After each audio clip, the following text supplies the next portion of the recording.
That's true. You know, this is like a church. Everybody sits in the same seats every time.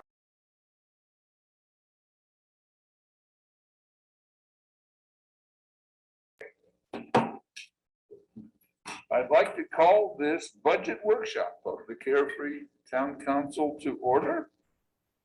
A roll call, Candace, looks like Mr. Hatcher is planning on. He'll be here soon. I did speak to him. He said he was coming. Okay, good. He's coming at 4:00. The agenda item. Item number 1, workshop to discuss the fiscal year 2022-23 budget. Perhaps before we start that, if you'll allow me to relay one comment which I made to Gary, and it was an observation from a resident who had watched the first meeting on Zoom. He pulled it up and watched it.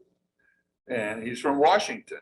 And they're, frankly, he said he thought they were quite sophisticated, and he was very, very complimentary. He said the polish of the people who presented, the scope and interrelationship of their activities far surpassed what he was accustomed to up in Washington. So I pass that on to those of you who are here. And frankly, I feel the same way. I don't know what they do in Washington So was he in Washington State or Washington, British Columbia? State. Or DC. The state. Having said that, I think this is the third of 3 meetings on the budget workshop. I might turn it over to Mr. Neese to see if there are any further discussions, comments. Just a few brief comments, Mayor.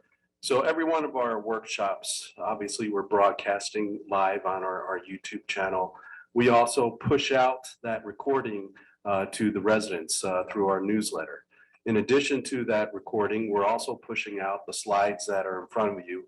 So each presentation that we made, the citizens can review the slides and can review the audio associated with those slides. Additionally, the program-based budget, which we released after our last budget workshop a week ago, last Tuesday, was available online, pushed out through the newsletter as well. So the citizens had a copy, just like the council, to review the budget workshop. So everything has been available. Everything has been very transparent. And we're here to engage the residents and answer any questions, not just now, but in the future too. This is probably the most important thing annually that the council does, is the budget process. So being transparent, answering the questions so that the public understands how the money, the public funds are invested in the community is critical in everything that we do. So going to the budget process, as the mayor stated, this is our third public workshop. This is the last public workshop we have. This concludes the conversation that we've had.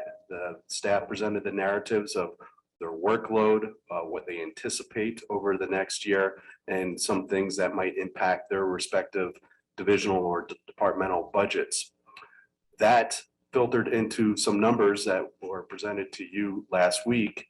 And after that meeting last week, we once again released the program-based budget, which is a conclusion of the narratives and the numbers that I shared with you this past week.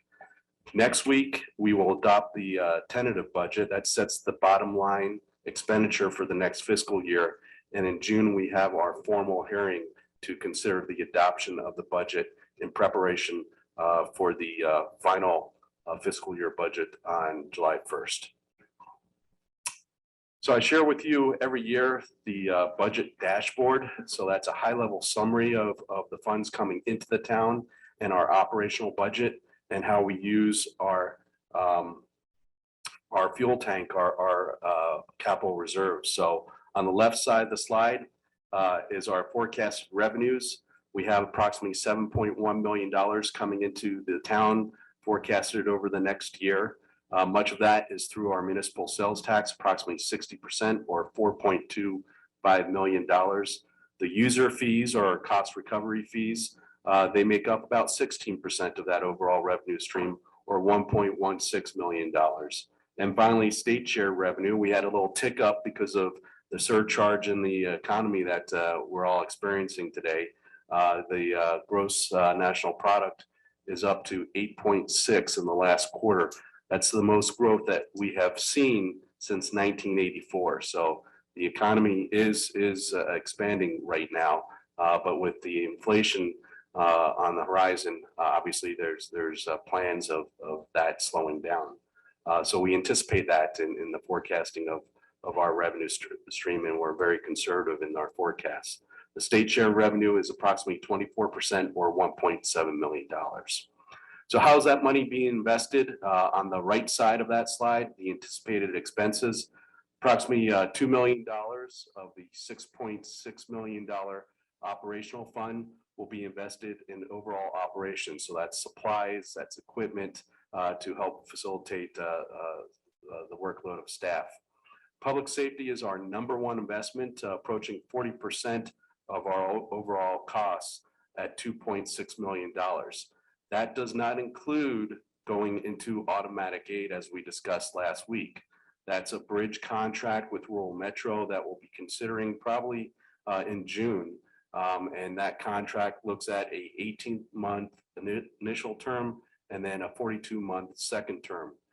That allows us the ability to be a little bit flexible in evaluation of automatic aid and going into automatic aid, ensuring that we have a program in place that is solvent. And we talked about solvency and the importance of that coming from a small organization. We need to ensure whatever decisions that we make from an expenditure perspective are solvent, not just short-term, but long-term. So if we make a commitment, let's make sure that that's sustainable. So that's the exercise that we will go through with public safety. And that will be similar to this budget process, very transparent. We will try and get as many citizens involved in that conversation. That's critical to the town and critical to our residents, and having as many folks involved in that process is important. That's something that we'll strive for over the next several months into the fall and next winter. So public safety, about $2.6 million over this next fiscal year.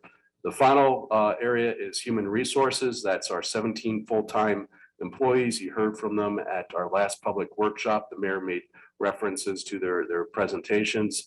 We have a very small but talented staff, and I'd like to thank them for all their accomplishments. They outlined a lot of those at that first public workshop, and it's pretty impressive what we did over the past year, and you heard some of the things that we're looking at doing over the next fiscal year. So approximately $1.9 million in salaries and benefits to our employees. So the overall operational budget is approximately $6.88 million, and that includes a $200,000 contingency, which has been the past policy of the town. Looking at our fuel tank, our capital reserves, we have overall $14 million in our capital reserves. $2.5 million are allocated to our rainy day fund, and approximately $11.5 million to our capital reserves. Over this next fiscal year, we're looking at a drainage project in which we received a grant of approximately $480,000 from a flood control district.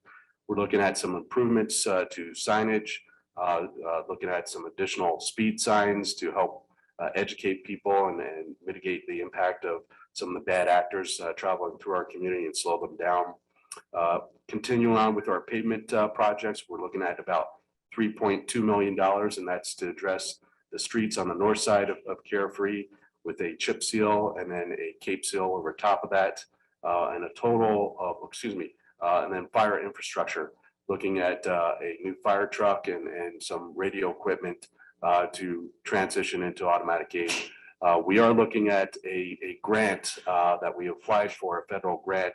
We'll see if we're successful over this next year, but that grant could lead us to approximately $750,000. So jury's still out on that, and I don't have any answers, but we have made an application for a grant for a fire truck. So hopefully we do receive that over this next fiscal year. If we don't, there's options to still go ahead and purchase the fire truck.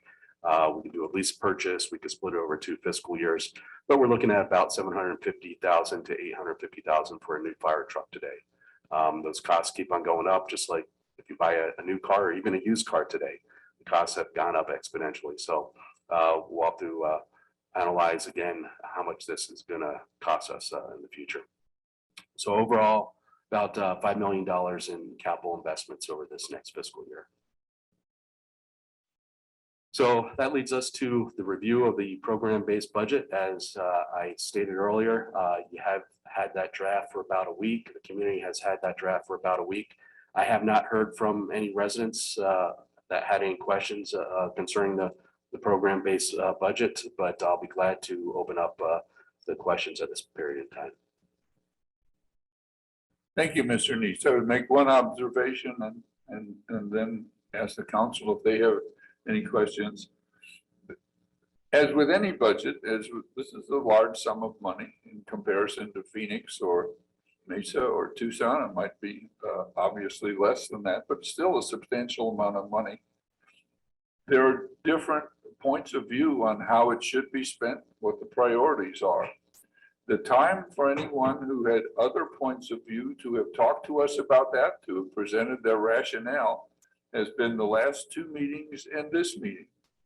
And there have been basically none of those who sometimes have presented other points of view who have attended these or listened to the rationale and why and how and when we were going to spend those. So I would simply make that observation. Once we lock and load the budget, that's not the time to start discussing changing it. I mean, it's locked. And so having said that, I would turn it over to the council for questions, for comments, for. Gary, I have a question regarding staff. Now, we talked about the efficiency and the talent of our staff, but do you anticipate over the next year, 2 years, that we will have to increase our staff size? The only increase that I would project is if we go with our own municipal fire department, that could double the size of staff. The only reason why we would do that is obviously to control costs. So if the cost to join a automatic aid partner such as Daisy Mountain is higher than our own municipal fire department, and we're in the process of evaluating those costs, that certainly would be something that would be more economical, more efficient, and something that we would entertain. So that could double the size of our staff. The other area that we might consider is public works. We have 4 guys in public works, and obviously we have vacation schedules and people out sick every once in a while. And to ensure that there's 4 guys there, we might hire a 5th guy so that we always maintain at least 4 guys out in the field. So that's the only other area that I would consider hiring up. Okay, that was going to be my next question, because we talk about, again, the need for more resources, and staff is usually at the top of that list. Correct. Thank you. I have a question, Gary, regarding the fire program. I know we're doing a deep dive on what it's going to take, both from a financial standpoint and equipment, manpower. Is there, in looking at a municipal fire department, is there a thought like our water department is its own entity? It's not just an enterprise fund, it's its own entity outside of the general part of the town. Would it be something that could be done like that on the fire, so you see it for what it is? Or is it something that has to be part of the town, like the public works department, engineering, et cetera? That's a great question. We could set up policies so that it acts that way, but in order to qualify for automatic aid, the automatic aid consortium would like to see us either be our own municipal fire department that's controlled by the town council and acts in the same fashion as other municipal fire departments, or join a neighboring fire district in Daisy Mountain. Those are the 2 options that have been presented by those in automatic aid that open up the door for Carefree to join that partnership. So that's going to dictate our path. But we can have some policies in place in which it acts like an enterprise fund. And so, one of the questions that's going to be in front of the voters is, how much is this going to cost us, and how are we going to fund this thing? So those are questions that are going to be reconciled over the next several months, and the consultants that we have hired will articulate the options both to the council and the community. And from there, you can design some policies that make it act as its own enterprise fund through a dedicated funding stream. I think that's really important from the sense that we need to be able to see what it is, what it costs, where the money comes from. Once it gets muddled into the big picture, then, oh, your whole town staff doubled. And you lose track of where we're spending our money, what are we doing? I think it's really important. Fine, we get this part of the town, but it really stands alone as an enterprise fund, so we can really see what the costs and the coming in, going out. And I think that's an excellent thought, is one of the deliverables going into this is some metrics and things that you would like to see in the formation of a municipal fire department. How is that structured? And how can we be transparent with the funds going in, pay for that fire program, and are not commingled with the rest of the organization? So things like that, yes, they can be done, and certainly something that we will entertain as we go through this process. Thank you. I think it's a great, because if we have to find new ways of generating revenue, people will want to make sure that it's being used for what they Absolutely, remark. yes. Gary, if I may, when we had Rural Metro, were some of the teams, were they volunteer services part-time? Rural Metro do allow that or not? No, it's all full-time. Full-time. Yes. Salary. Yes. Jerry, are we considering as part of our analysis adding additional police resources, like an additional MSO officer or maybe part-time or anything like that? We are not, and that's a question that the Public Safety Advisory Committee asks the commander, whether Carefree needs additional resources at this time and any time in the near future. And he was very emphatic with his answer, and he said no. He said it would be useless to add those resources. You're a very safe community. You have the appropriate resources for what you need right now as a community. And the trends that just don't dictate the need for those additional resources. He said, you will pay for it. And my supervisors would be pleased to accept your money, but it's not going to change the behaviors in Carefree. One of the questions that was on my mind, or the question, and that was, we have a $2.5 million rainy day fund. And we've looked at that over the years and said, perhaps that's on not just the conservative side, but the very conservative side. And would this be the time when we could move some of that into capital expenses, et cetera? But I think I'm comfortable with where it is, just given the uncertainties of possibly changing, modifying the fire approach. We could be going into recessionary times, who knows, things like that. So that was one of the areas, at least it was on my mind, but I think I'm fine with just staying where it is. I think when it was set up to represent about 6 months of operation expenses. So I don't know when that was, 10 or 15 years ago. And so now it represents less than 50% of operation expenses. So in other words, 6 months of running the town with no revenue. So I would argue, leave it where it is. In fact, it may not be conservative. If you use that definition, it's not conservative. It should be $3 million. So I would suggest leaving it how it is. It's coming down on a percentage basis, just as the town's revenues grow and it stays constant. Other questions, comments? Steve? Yes, sir. Gary, if we're able to create our own fire department and we have more complete control of what we buy, staff and so forth, and recognize that we had historically over 60% of our calls for EMT services, can we govern or just modify how we buy our equipment? Perhaps having 2 vehicles that can satisfy that need versus a standard fully equipped firehouse? Is there a practical solution? When you're joining the automatic aid partnership, they're going to make a determination of the type of equipment to add value to the system. So they're going to want to see a standard fire truck and perhaps a brush truck or a tinder truck, which is a tanker truck. That's a standard that Cave Creek brought to the table. And whether those standards are applied to us or something lesser, I don't know at this point in time. That's something that will be vetted as we go through this process. But we will need a typical fire truck and complementing a brush truck or a tinder truck at the very least.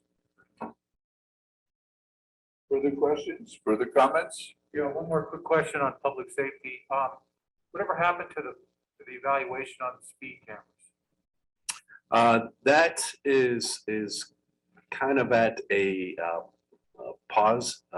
We're waiting on MCSO to get clearance from their legal department on the application and use of photo radar because they are our law enforcement agency. The state law governs the application of photo radar and requires that a law enforcement agency process the ticket. The processing of the ticket is a little bit trickier with MCSO because of a federal judge's mandate on how they process those tickets to ensure that there's no discrimination in the processing of those tickets. So that's impacting the review on the application of photo radar. The vendor has supplied MCSO all the information that they need to make that decision.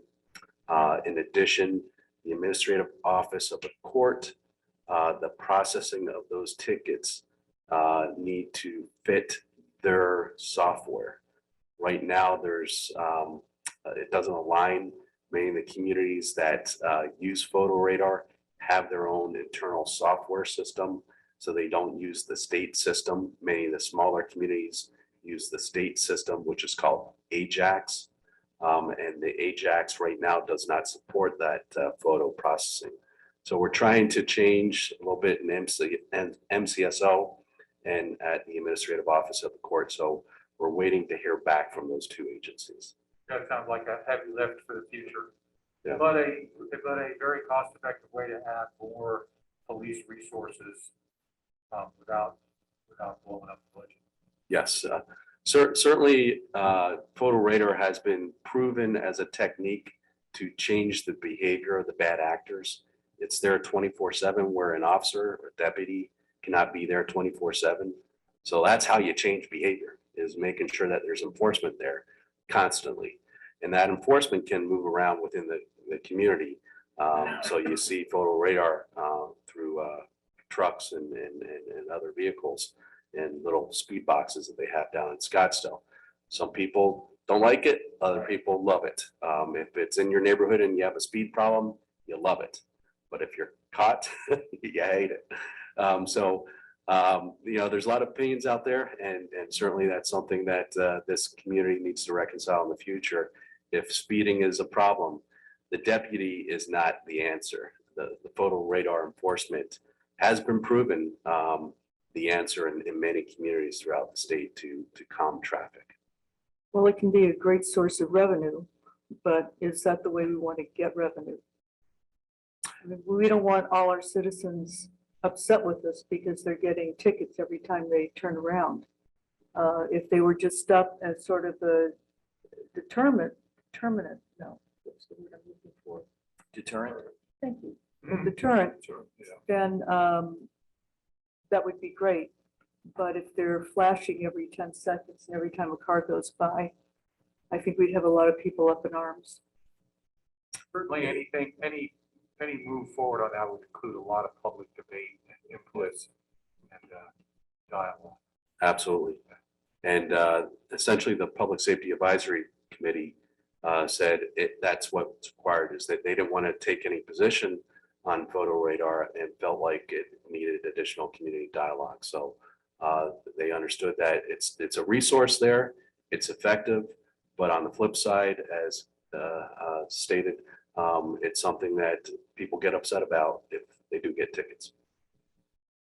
Gary, the cameras that we installed in center of town, have you seen a drop in vandalism?